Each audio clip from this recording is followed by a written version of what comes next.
It's the LMHC who loves to write. Today we're talking about dehumanization.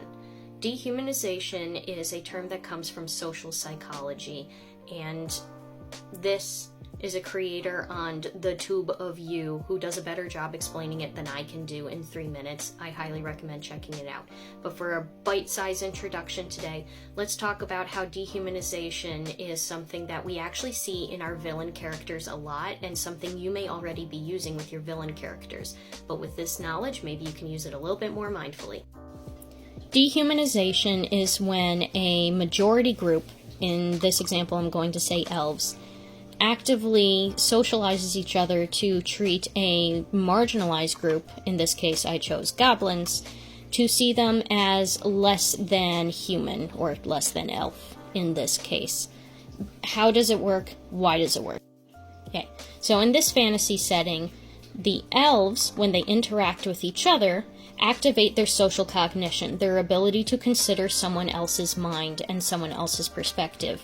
If an elf is getting ready to do business with another elf, he's going to be able to think to himself how his actions and words are going to make that other elf feel, and what the other elf's priorities might be. When dehumanization is activated, the social cognition neural network fails to engage a marginalized population that has been targeted by the dehumanization. That means that elves, literally having dehumanized goblins, are incapable of considering what the goblin thinks, feels, or perceives in a situation.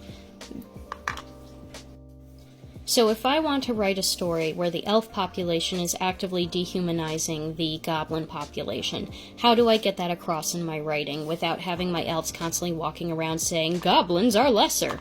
The most powerful tools for dehumanization are imagery and phrases. This imagery and phrases toolset needs to create strong emotional analogies, usually using disgust, fear, and anger. So for example, let's say these are forest-dwelling elves and trees are very important to them.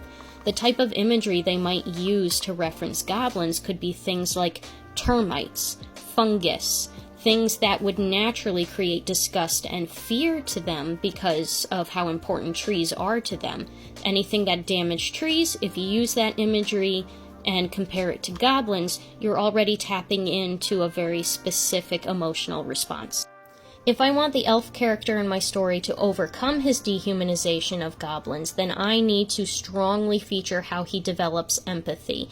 For an example of that, check out the video I made about how Emperor Cusco develops empathy in the Disney movie.